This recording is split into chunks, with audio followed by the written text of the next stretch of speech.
ఓం మహాగణాధిపతయే నమః. ఓం గురుభ్యో నమః. ఓం శ్రీమాత్రే నమః. పరమేశ్వర స్వరూపమైనటువంటి జ్యోతిష, వాస్తు మరియు ఇతర అనేకమైనటువంటి శాస్త్రములను మనకు అందించినటువంటి మహర్షులకి నమస్కారం. హయగ్రీవ హయగ్రీవ హయగ్రీవేత్యో వదేత్తస్య నిస్సరతే వాణి జహ్నుకన్యా ప్రవాహవత్. అరుణాం కరుణాతరంగితాక్షీం ధృతపాశాంకుశపుష్పబాణచాపాం అనిమాదిభిరావృతాం మయూకైః అహమిత్యేవ విభావయే భవానీం. శ్రీమాత్రే నమః. WMB పిక్చర్ ప్రేక్షకులకి నమస్కారం. మనం ఈరోజు ప్రతి ఒక్కరికి మైండ్లో ఉన్నటువంటి ఒకే ఒక్క థాట్ ఏంటి అంటే దెబ్బకి సెటిల్ అయిపోవాలి. ఏం చేస్తే నేను సెటిల్ అయిపోతాను. సెటిల్మెంట్ రకరకాల స్టేజ్లో ఉంటుంది. అయితే దేనికి అది సెటిల్మెంట్? ఒక పిల్లవాడు కాలేజ్ టైం అయిపోయింది, అంటే కాలేజ్ ముగించేసుకున్నాడు, అతని విద్యాభ్యాసం అక్కడ కంప్లీట్ అయిపోయింది. అప్పుడున్న స్టేజ్కి, అతనున్న సర్కిల్కి అక్కడ ఒక జాబ్ వస్తే, ఒక మంచి జాబ్ వస్తే సెటిల్ అయిపోయాను అనుకుంటాడు. కానీ అది కొంతసేపే ఉంటుంది. దాని తర్వాత అతను తిరుగుతున్నటువంటి సర్కిల్స్ని బట్టి అక్కడి నుంచి ఇంకొక సెటిల్మెంట్ కోరుకుంటాడు. అలా ఏంటంటే ఒక్కొక్క స్టేజ్ నుంచి అతను అనుకున్న స్టేజ్కి సెటిల్ అవ్వడం అంటే ఎలా? ఎందుకంటే ప్రతి మనిషికి డిజైర్స్ ఉంటాయి, డిజైర్స్ ఉండాలి కూడా.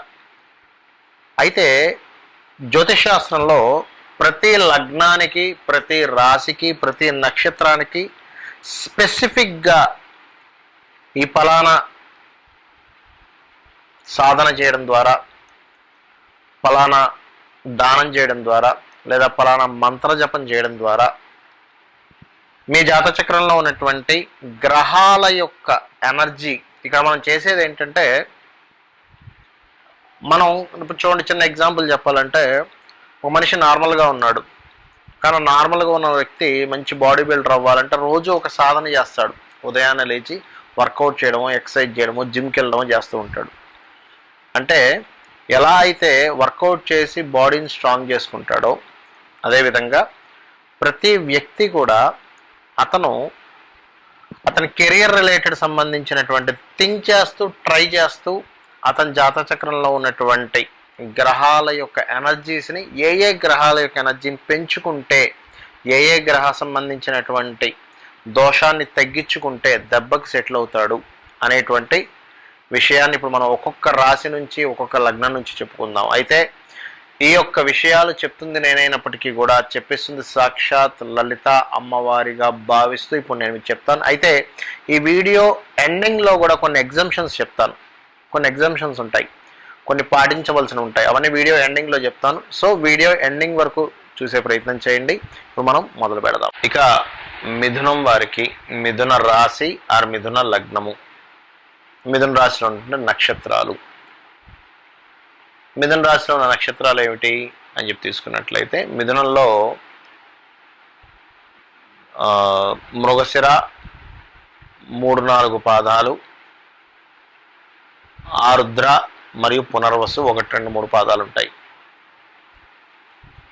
అయితే ఈ యొక్క మిథున రాశి వారికి ఉన్న గొప్ప క్వాలిటీ ఏంటంటే, వీళ్ళు నడిచే ఒక వికీపీడియా లాంటి వారు.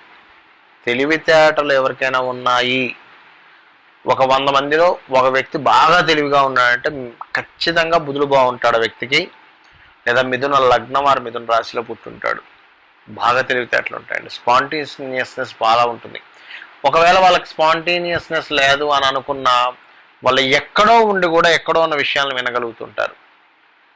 వాళ్ళకి ఆ వినికిడి శబ్దం చాలా బాగుంటుంది మిథునం వారికి, because of natural thought house కాబట్టి. ఆ క్షణంలో ఎటువంటి నిర్ణయాలు తీసుకోవాలా అనే దాని మీద వెంటనే నిర్ణయం తీసుకోగలుగుతారు. స్పాంటేనియస్ విపరీతంగా ఉంటుంది. ఎటువంటి పదాన్ని వాడాలి అక్కడ, ఎలాగ నేను దాన్ని ఎలా అయితే నేను జయించగలను అనేటువంటి గొప్ప శక్తి మిథునంలో దాగుంది. అది మనం గతంలో ఆల్రెడీ మిథునం రాశి గురించి ఎవ్రీథింగ్ చెప్పుకుంటూ వెళ్ళాం. బట్ నేను జస్ట్ ఇంట్రడక్షన్ ఇస్తున్నాను ఇక్కడ. అయితే వీరికి ఇన్ని తెలివితేటలు ఉండి కూడా సెటిల్ అవ్వలేకపోతున్నానని ఒక బాధ ఉంటుంది. బికాజ్ 10th లార్డ్ ఈజ్ బాధకుడు ఈ లగ్నానికి, మిథునం వారికి. వీరు మరి సాధన, ఏ మంత్ర జపాన్ని మీరు, ఏ నామాన్ని మీరు లోపల ఉచ్చరించుకుంటుంటారు. మనసులో ఉచ్చరించండి, బయటకు కాదు. మైండ్లో ఉచ్చరించండి, మైండ్లో తిప్పుతూ ఉండండి. ఖచ్చితంగా మీరు సెటిల్ అవుతారు దెబ్బకి. మీరు ఓం రాజరాజేశ్వరియే నమః లేదా ఓం నమో రాజరాజేశ్వరియే నమః అనుకుంటూ ఉండండి. అదేవిధంగా ఓం కుమారస్వామియే నమః. సెటిల్మెంట్ ప్రతి వ్యక్తికి ఒక మార్క్ ఉంటుంది మైండ్లో, ఒక ఒక లెక్క ఉంటుంది. నేను స్టార్టింగ్లో ఒక 20,000 శాలరీకి చేశాను, దాని తర్వాత 50 చేశాను, దాని తర్వాత 1,00,000కి చేశాను, ఇప్పుడు నేను 1,50,000 చేరుకోవాలి ఎవ్రీ మంత్, లేదా నేను 2కి చేరుకోవాలి. 100% ఆ వ్యక్తి, ప్రతి వ్యక్తికి ఆ ఇది ఉండాలి, తప్పు కాదు. కానీ ఎక్కడ చేస్తున్నా అక్కడ ఆ దీంట్లో సాటిస్ఫై అవుతూ ఉండాలి. ప్లస్ ఇంకోటి అప్డేట్ అవుతూ ఉండాలి. అవ్వాలి కూడా. అవ్వకపోతే ఇవాళ రేపు ఉన్నటువంటి ఖర్చులు మనల్ని మింగేస్తాయి. రోజు రోజుకి ధర పెరుగుతూనే ఉంది. 10 ఏళ్ల క్రితం ఉన్నటువంటి పెట్రోల్ రేటు ఈరోజు లేదు, నిన్నున్న పెట్రోల్ రేటు ఈరోజు లేదు. గుర్తుపెట్టుకోండి. ఈ 2 నామాలు ఎవరైతే మిథునం వారు స్మరిస్తారో 100/100% సక్సెస్ అయి తీరుతారు, సెటిల్ అయి తీరుతారు. అందులో ఎటువంటి డౌట్ లేదు, గుర్తుపెట్టుకోండి. అలాగే వీటితో పాటు ఇందులో కొన్ని నక్షత్రాలు ఉంటాయని చెప్పాను. అదేమిటంటే మృగశిర 3-4 పాదాలు. మృగశిర వాళ్ళు ఒక్కసారి మీరు ఏ ఆంజనేయ స్వామి టెంపుల్లో అయినా, కుమారస్వామి టెంపుల్లో అయినా, మీకు దగ్గరలో టెంపుల్ ఉంటే అక్కడ కూర్చొని చేయండి, ఇంకా బాగా పనిచేస్తుంది మంత్రం. లేదా ఇంట్లో కూర్చొని చక్కగా పటం ముందు కూర్చొని చేయొచ్చు. ఈ నామం చేయడానికి మీకు దేశ కాల పరిస్థితులతో సంబంధమే లేదు, గుర్తుపెట్టుకోండి. గంట సేపు చేయండి. కాకపోతే ఇది దేశకాల పరిస్థితులతో సంబంధం లేదు. మీరు దుబాయ్లో ఉన్నా చేయొచ్చు, ఎందుకంటే దీనికి మీకు ఏ ఇబ్బంది ఏం లేదుగా. చక్కగా ఫోన్లో కొడితే ఏ స్వామి రూపం కావాలంటే ఆ స్వామి రూపం వస్తుంది మీకు. చక్కగా పెట్టుకుంటారు, ఒక్కసారి స్మరించుకుంటారు, చేస్తూ ఉంటారు. ఆర్ద్ర నక్షత్రం వారు దుర్గా దేవిని ఒక్కసారి తలుచుకొని నామస్మరణ చేయండి. పునర్వసు వారు దత్తాత్రేయుణ్ణి స్మరించుకొని నామస్మరణ చేయండి. మీరు సెటిల్ అవ్వడం ఖాయం. అయితే జ్యోతిషాస్త్రంలో ఎప్పుడు కూడా మనకి సపోర్ట్ చేసే ప్లానెట్స్ ఉంటాయి. అంటే మనం అనుకున్నది అనుకున్నట్టుగా, అంటే ప్రతి ప్లానెట్ కూడా ఒక విషయాన్ని సపోర్ట్ చేస్తే ఒక విషయాన్ని అపోజ్ చేస్తుంది. గుర్తుపెట్టి ప్రతి ప్లానెట్ చేస్తుంది, ప్రతి భావం చేస్తుంది. అది మనం అనుకోవచ్చు అయ్యో రవి నాకు పాపి అని, ఉదాహరణకి. కానీ అదే రవి ఇంకో దానిలో పాజిటివ్ చేస్తూ ఉంటాడు. కొంతమంది అనుకుంటారు అమ్మో నాకు శని భగవానుడు ఇబ్బంది పెడుతున్నాడు అని. కానీ అదే శని భగవానుడు ఇంకో దానిలో పాజిటివ్ చేస్తాడు, ఇక్కడ నెగిటివ్ చేస్తూ ఉంటాయి. ఆ రకంగా మిథునం వారికి అపోజ్ చేసే ప్లానటరీ రిలేటెడ్ సంబంధించిన అనుగ్రహం మనం పొందాలి. అంటే ఎలా పొందుతామండి? అపోజ్ చేసే గ్రహాల అనుగ్రహం పొందుతాం, ఖచ్చితంగా పొందుతాం. అది దానం ఇవ్వడం ద్వారా పొందుతాం. ఈ కలియుగంలో గుర్తుపెట్టుకోండి, దానాన్ని మించినటువంటిది, నామస్మరణ మించినటువంటిది మరొకటి లేదు. నామస్మరణ చేయండి. అందులో ముఖ్యంగా లలితా సహస్రనామాల్లో ఫస్ట్ లైన్ ఓం శ్రీమాత శ్రీ మహారాజ్ని శ్రీమత్ సింహాసనేశ్వరి. ఉద్యోగ అవకాశాలు బోల్డ్ అని అమ్మవారు ఇస్తుంది, మీ ప్రయత్నానికి సహకరిస్తుంది. అయితే ఇది కేవలం నామం తలుచుకుంటుంటానండి, ఆ నామం తలుచుకొని నా పనులు నేను చేసుకుంటా అంటే కాదు. నామము తలుచుకుంటూ అమ్మవారి గురించి విచారణ చేయండి. ఏమిటి శక్తి, ఏమిటి, ఎంత అద్భుతమైన శక్తి కదా, ప్రతి దాంట్లో ఉంది, ప్రతి దాంట్లో ఉంది కదా శక్తి. ఆ శక్తే కదా మనల్ని నడిపిస్తుంది. అమ్మవారు చెప్తుంది, వెలుగులో అంటే ఒక దీపం వెలుగుతుంటే ఆ దీపంలో ఉన్న వెలుగుని నేను, నీటిలో ఉన్నటువంటి చల్లదనాన్ని నేను, సూర్యుల్లో ఉన్నటువంటి కాంతిని నేను, ఇలా రకరకాల్లో ఉన్న ఎనర్జీ తానే అని చెప్తుంది. ఆ ఎనర్జీ గురించి విచారణ చేయండి. అబ్బా నిజమే కదా. మంత్ర జపం ఒక ఎత్తు అయితే విచారణ చేయడం మరింత గొప్ప ఫలితాన్ని ఇస్తుంది. అలాగే నేను దానాలు అన్నాను ఇందాక. ఏ దానం ఇస్తే బాగుంటుంది ఇక్కడ ఈ మిథునం వారు అని చెప్పి చూసుకున్నట్లయితే గోధుమలు ఉంటాయండి. గోధుమలు ఎరుపు రంగు వస్త్రము, గుర్తుపెట్టుకోండి. అలాగే వీలైతే సూర్యభగవానుడి దగ్గర దీపారాధన చేయండి. అదేవిధంగా గోధుమలతో పాటు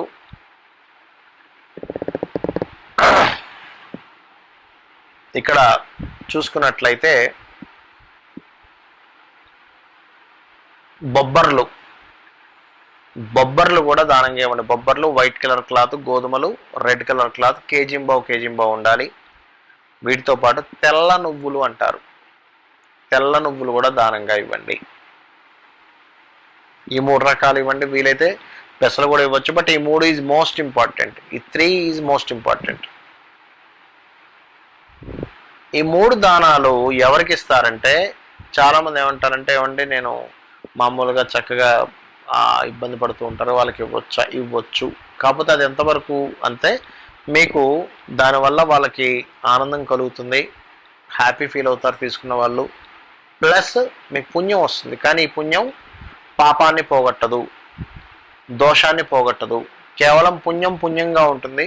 మీకు అది ఈ జన్మలోనో నెక్స్ట్ జన్మలోనో విత్డ్రాల్ చేసుకుంటారు దాన్ని మీరు. కానీ దోషాన్ని పోగొట్టాలి అంటే, నేను చిన్న ఉదాహరణ చెప్తాను. ఒక డాక్టర్ దగ్గరికి వెళ్తాం. డాక్టర్ ఏమంటే, అయ్యా నీకు లోపల ఇన్ఫెక్షన్ ఉంది, ఎట్ ద సేమ్ టైం మీకు బలం పెరగాలని చెప్పి ఏం చేస్తాడు, వైటమిన్స్ పెరగడానికి కొన్ని ట్యాబ్లెట్స్ ఇస్తాడు. మనలో ఉన్న వైటమిన్స్ పెరగడానికి, at the same time infection పోవడానికి ఇంకో ట్యాబ్లెట్ ఇస్తాడు. ఎందుకు ఆ ఇన్ఫెక్షన్ పోవాలి, ఇన్ఫెక్షన్ పోతే కానీ బలం పెరగదు. అలాగే మనం పాస్ట్ లైఫ్లో చేసిన దోషం ఏదో ఉంటుంది, కర్మ ఏదో తెలిసో తెలియక ఏదో కర్మ చేస్తాం, ఎవరినో ఏదో హింసిస్తాం, అది గ్రహ దోషం రూపంలో వస్తుంది. అది పోవాలంటే ఆలయంలో ఉన్నటువంటి పురోహితుడికి దానంగా ఇవ్వాలి. ఆ దానం ఇచ్చే పురోహితుడు కూడా, తీసుకునే పురోహితుడు కూడా నిత్యం గాయత్రి చేసే వ్యక్తి అయి ఉండాలి. త్రికాల సంధ్యావందనం చేస్తే అంతకంటే గొప్ప పురోహితుడు మరొకటి లేడు. బ్రహ్మతో సమానం, భగవంతుడితో సమానం. అంటే అంత గొప్ప శక్తి ఉంటుందని. ఉదాహరణకు ఆయన ఏదో భగవంతుడితో సమానం అంటే అందరూ భగవత్ సమానులే, అందరూ భగవత్ స్వరూపమే. అంటే ఏంటంటే అంత గొప్ప వ్యక్తి మీకు దొరికినట్టు. మీరు దానం ఇచ్చారంటే అంత గొప్ప బ్రాహ్మణుడు దొరికారంటే ఇంకా అంతకంటే గొప్పది లేదన్న ఉద్దేశం. 2 సార్లు సంధ్యావందనం చేస్తారండి, ఇవ్వచ్చు, తప్పులేదు. కానీ సంధ్యావందనం చేసేటువంటి పురోహితుడికి మీరు ఈ దానము ప్లస్ దక్షిణ. ఎందుకు దక్షిణ అంటున్నానంటే, ఇదేదో నేనేదో కమర్షియల్గా చెప్తున్నాను మొత్తం పొరపాటును కూడా అనుకోకండి. దానం తీసుకున్నటువంటి పురోహితుడికి మీరిచ్చిన దానం వల్ల మీ గ్రహదోషం ఆయనకి అంటుకుంటుంది. ఇది గుర్తుపెట్టుకోండి. మీ గ్రహదోషాన్ని ఆయన మోస్తాడు. అది ఎలా పోతుంది? గాయత్రి చేయడం ద్వారా పోతుంది. అది గాయత్రి చేయడం ద్వారా, గాయత్రి జపం ఆ యొక్క దోషాన్ని ఖచ్చితంగా తొలగిస్తుంది. అంటే మీరు ఇవ్వవలసినటువంటిది గాయత్రి జపం చేసి అతనికి ఇవ్వాలి, లేకపోతే మీ దానం నిష్ఫలితం, మీ దానం ద్వారా ఫలితం ఉండదు. తీసుకునే వ్యక్తి కూడా గాయత్రి జపం చేస్తున్న వ్యక్తి తీసుకోవాలి, లేకపోతే ఆ దోషంతో ఆయనకి ఇబ్బంది. గుర్తుపెట్టుకోండి. ఎందుకంటే గాయత్రి జపం చేసుకోవడం వల్ల ఆయనకి వేస్ట్. అది కాక అది కరెక్ట్ కూడా కాదు. అయితే ఇక్కడ ఒక్కొక్కరు ఒక్కో రకంగా తీసుకుంటారు. 100, 200, 300, 500, 1000 రూపాయలు తీసుకునే మహానుభావులు కూడా ఉన్నారు. అది ఎవరిష్టం వాళ్ళది. దానికి ఎక్కువ జపం చేయాలండి అంటూ ఉంటారు. శనిదానం అయితే ఎక్కువ తీసుకుంటారు. 100 రూపాయలు, 50 రూపాయలు కూడా తీసుకునే వాళ్ళు ఉన్నారు. కరుణించి అయ్యో పాపం వాళ్ళే ఇబ్బందుల్లో ఉన్నారు కదా, మనం ఏదో సమాజానికి ఏదైనా హెల్ప్ చేద్దాం, పోనీలే ఏముందిలే అని చెప్పి తీసుకునే వాళ్ళు ఉన్నారు. రకరకాల వ్యక్తులు ఉన్నారు. తక్కువ తీసుకున్న వాళ్ళు మాత్రమే మంచి వాళ్ళని, ఎక్కువ తీసుకునే వాళ్ళు చెడ్డవాళ్ళని చెప్పి ఇక్కడ మనం లెక్కలేయడానికి కూడా లేదు ఇక్కడ. ఎందుకంటే ఎవరి ఆర్థిక స్తోమత, ఎవరికున్న అలవాటు, ఎవరికున్నటువంటి ఇష్టం. ఎందుకంటే ఒక ప్రోడక్ట్ని మనం అదే ప్రోడక్ట్ని షోరూంలో కొనుక్కుంటే 1000 రూపాయలు పెట్టి కొనుక్కుంటాం. అదే ప్రోడక్ట్ రోడ్డు మీద కొనుక్కుంటే 100 రూపాయలు పెట్టి కొనుక్కుంటాం. అదేంటంటే డిపెండ్ అపాన్ తీసుకునేవాడు, అమ్మేవాడు, కొనుక్కునేవాడు యొక్క దాని మీద ఎలా ఆధారపడి ఉంటుందో ఈ దానాలు కానీ ఇవన్నీ కూడా ఏంటంటే ఆ వ్యక్తుల యొక్క అవసరాన్ని బట్టి, ఆ వ్యక్తులకు ఉన్నటువంటి నేచర్ని బట్టి, ఆ వ్యక్తులకు ఉన్న డిమాండ్ని బట్టి, ఆ వ్యక్తులు చేసిన సాధనను బట్టి ఆధారపడి ఉంటాయి. కాబట్టి ఖచ్చితంగా మీరు మనస్ఫూర్తిగా ఈశ్వర స్వరూపంగా భావిస్తూ దానం ఇవ్వండి. చాలామంది దానాల్లో చేసే మిస్టేక్స్ ఏంటంటే అక్కడ పెట్టేసేయండి, ఆ పాదాల దగ్గర పెట్టేసేయండి, లేకపోతే ఇక్కడ ఆ నవగ్రహాల దగ్గర పెట్టేసేయండి అంటుంటారు. అలా మాత్రం పెట్టకండి దయచేసి. చేతికి స్వయంగా ఇస్తాను, మీరు పలానా సంకల్పం, నేను సెటిల్ అవ్వాలనుకుంటున్నాను, నాకు ఈ గ్రహ దోషాలు పోవాలని చెప్పి మీరు నాకు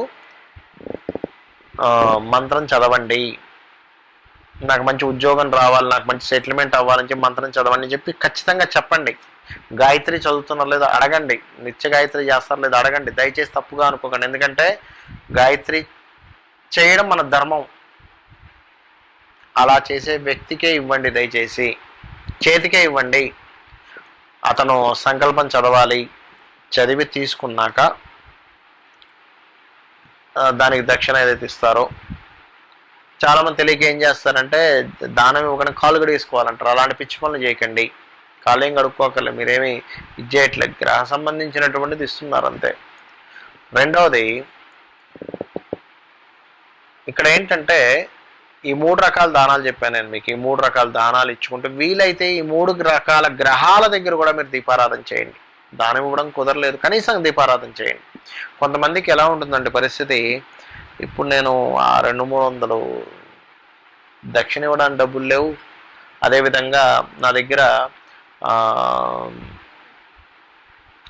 ఆ పప్పు కొనుక్కోవడానికి డబ్బులు లేవు, నామస్మరణ అయితే చేస్తానంటారు. నామస్మరణ వల్ల కొంత వస్తుంది, కానీ దీపం పెట్టుకోవచ్చుగా, నవగ్రహాల దగ్గరికి వెళ్ళి దండం పెట్టుకోవచ్చుగా. ఆ 3 గ్రహాలు దండం పెట్టుకోండి, కనీసం ఆ స్తోమత కూడా లేకపోతే ఆ 3 గ్రహాలకు సంబంధించిన స్తోత్రం కాసేపు 10 నిమిషాలు చదవండి. ఖచ్చితంగా మీరు దెబ్బకి సెటిల్ అయి తీరుతారు.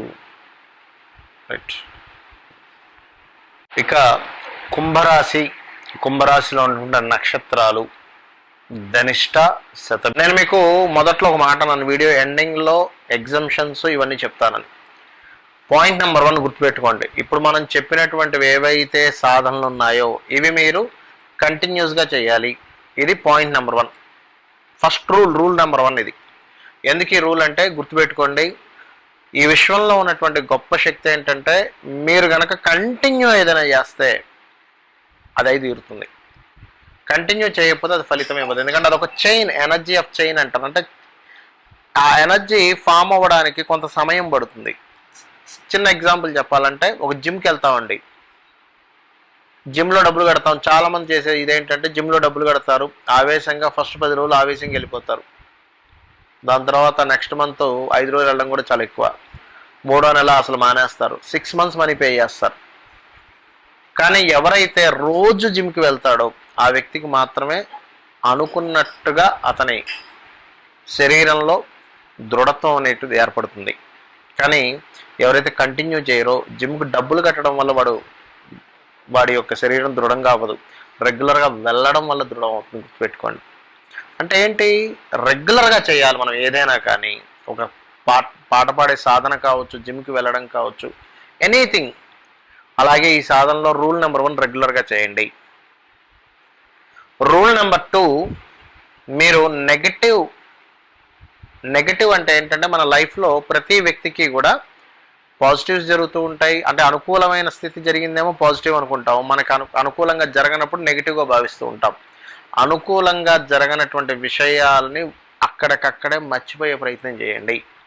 దాని గురించి మీరు కనుక 1% థింక్ చేసినా కూడా మీకు దానివల్ల ఎటువంటి లాభము ఉండదు. ఇది గుర్తుపెట్టుకోండి. అయ్యో ఆ రోజు అలా అయిపోయింది, వాడు బాస్ అలా అన్నాడు, లేకపోతే ఇంట్లో ఇలా అన్నారు, భార్య ఇలా అన్నది, భర్త ఇలా అన్నాడు, మా ఫ్రెండ్ ఇలా అన్నాడు, లేకపోతే నా కొలిక్ ఇలా అన్నాడు, నేను ఇంత కష్టపడ్డా అసలు వాడు నా చేతికి ఇచ్చింది ఇదే, ఇంత కష్టపడ్డది నాకు మొత్తం వాడు 0 రాశాడు నాకు. అవన్నీ మర్చిపోండి. ఎందుకంటే వాళ్ళ గురించి మీరు థింక్ చేయడం వల్ల మీకు ఏమీ రాదు. ఎందుకు రాదని చెప్తున్నానంటే అది కూడా జపంగా మారిపోతుంది. అది కూడా ఒక జపంలా మారుతుంది. గుర్తుపెట్టుకోండి. మీరు ఏది జపిస్తూ ఉంటారో మనసులో ఏది జపిస్తూ ఉంటారో అది మీకు అయి తీరుతుంది. కాబట్టి అది మర్చిపోండి. Only success. నేను చిన్నప్పుడు క్లాస్లో ఎవరూ చేయలేని విషయాన్ని నేను చేయగలిగాను. ఏదో ఒకటి ఉంటుంది, మీలో ఒక టాలెంట్ ఉంటుంది. ఎవరూ చేయలేని విషయం మీరు చేయగలుగుతుంటారు. అలా ఎవరు చేయలేని విషయం మీరు ఏం చేస్తున్నారు, ఆ టాలెంట్ అని బాగా గుర్తుపెట్టుకోండి. మీలో పాజిటివ్స్ ఉంటాయి, ప్రతి వ్యక్తిలో పాజిటివ్స్ ఉంటాయి, దాన్ని మాత్రం తిప్పుకుంటూ ఉండే. ఇది రూల్ నెంబర్ 2. ఇక రూల్ నెంబర్ 3 ఏంటంటే గుర్తుపెట్టుకోండి, ఇక్కడ ఎంతసేపు మనం భగవంతుడికి పూజలు చేస్తూ ఉంటాం, మంత్ర సాధనలు చేస్తూ ఉంటాం. ఫైన్, మంచిదే, అందులో ఎటువంటి డౌట్ లేదు. మంత్ర సాధన చేయడమో, పూజ చేయడమో, లేకపోతే అమ్మవారి గురించి అర్చించడము, నామస్మరణ చేయడము తప్పు లేదు. 100% దాని ద్వారా, అమ్మవారి అనుగ్రహం ద్వారా మనకి ఆ యొక్క శక్తి వస్తుంది. మనం ఏదైనా సరే సాధించడానికి అమ్మవారి యొక్క పాదాలను ఆశ్రయించడం ద్వారాయే మనం దాన్ని సాధించగలుగుతున్నాం. కాకపోతే ఇక్కడ కేవలం పూజ మాత్రమే కాదు, గుర్తుపెట్టుకోండి. విచారణ చెయ్యండి. అమ్మంటే ఏమిటి ఆలోచించండి. అమ్మంటే ఏంటి, అమ్మంటే ఏమిటి, ఈ అమ్మవారు అంటే ఏమిటి, అసలు ఈ విశ్వం మొత్తం కనబడుతున్నటువంటిది అమ్మవారు అని చెప్తున్నారు. అసలు లీల ఎలా ఉంది, అసలు ప్రతి వ్యక్తిలోనూ ప్రతి వస్తువులో దాగున్న శక్తి అమ్మవారు అని చెప్తున్నారు. ఇలా థింక్ చేయడం మొదలు పెట్టండి. పూజ చేయడం కాదు, పూజ చేయమంటున్నాను నేను, చేయొద్దనట్లే. కానీ పూజ కంటే ఎక్కువగా థింక్ చేయండి, అమ్మవారి గురించి ఆలోచించండి. అదే అమ్మవారు నీ వర్క్ రూపంలో ఉంది, నీ ప్రయత్నం రూపంలో ఉంది, నీ ఆలోచన రూపంలో ఉంది, ప్రతి దాంట్లోనే ఉంది. నిద్రారూపేణ సంస్థిత అంటూ ఉంటారంటే నిద్ర రూపంలో కూడా ఉంది అమ్మవారు. అమ్మవారు లేనటువంటిది లేదు అనేటువంటిది మనకి లలితా సహస్రనామాలు కానివ్వండి, దేవీ భాగవతం కానివ్వండి, అనేకమైనటువంటి పురాణాల్లోని ఇతిహాసాల్లోని చెప్పడం జరిగింది. అయితే ఇది రూల్ నెంబర్ 3. అంటే మీరు ఆలోచించండి అలా. ఈ 3 గనక మీరు పాటించగలిగితే, ఇంకా చాలా ఉన్నాయి బట్ నేను మీకు మేజర్గా 3 చెప్తున్నాను, పాటించగలిగితే ఇందులో మీరు పాటించేటప్పుడు మిమ్మల్ని డిస్టర్బ్ చేయడానికి కలిపురుషుడు యొక్క ప్రభావం వల్ల మిమ్మల్ని ఏదో డిస్టర్బ్ చేయడానికి పక్కకు ఫ్రెండ్ రూపంలోనో, ఎవడో బస్సులో జర్నీ చేస్తున్నా, ట్రైన్లో జర్నీ చేస్తున్నా, ఎవరో మీతో ఏదో చెప్తూ ఉంటారు. వాళ్ళ మాటలు పట్టించుకోకండి. ఎందుకంటే అమ్మవారి అనుగ్రహం లేని వాడికి అమ్మవారి గురించి అర్థం కాదు. అమ్మ అనుగ్రహం ఉన్న వ్యక్తికి అది మాత్రం అంటే అమ్మవారి గురించి అర్థమవుతుంది. లేనివాడు, అమ్మవారి అనుగ్రహం లేనివాడు మనల్ని డైవర్ట్ చేయడానికి చూస్తూ ఉంటాడు. ఇవన్నీ కాదు, ఈ విశ్వం మొత్తం నిండున్నటువంటిది అమ్మవారి శక్తి చైతన్యము. నేను ఎంజాయ్ చేస్తూ పనిచేస్తూ ఉంటాను అంతే. దేవుడు లేడని, లేకపోతే ఈ ఎనర్జీ లేదని, అది లేదని, అది ఎలా పనిచేస్తుంది, ఇది ఎలా పనిచేస్తుంది అంత ఆలోచించేటువంటి జ్ఞానం మనకు భగవంతుడు ఇచ్చేయడం, కానీ దానికి సాధన చేయాలి. ఎవడో ముక్కు మొహం తెలియనివాడు ఎవడో చేదో అంటూ ఉంటాడు. మనం అనవసరంగా దాని నుంచి డైవర్ట్ అయ్యి భగవంతుడి యొక్క శక్తిని, భగవత్ సంబంధించిన దాన్ని మనం మిస్ అవుతుంటాం ఎక్కడో. అలాంటి పొరపాటును కూడా చేయకండి. అమ్మవారిని ఆశ్రయిద్దాం. జ్యోతిష్శాస్త్రంలో చెప్పినటువంటి సూత్రాలు ఏవైతే ఉన్నాయో, ఏం చేస్తే మనం చక్కగా దెబ్బకి సెటిల్ అయిపోతామో మనం సాధన చేసి మనల్ని మనం ఉద్ధరించుకుందాం. శ్రీమాత్రే నమః.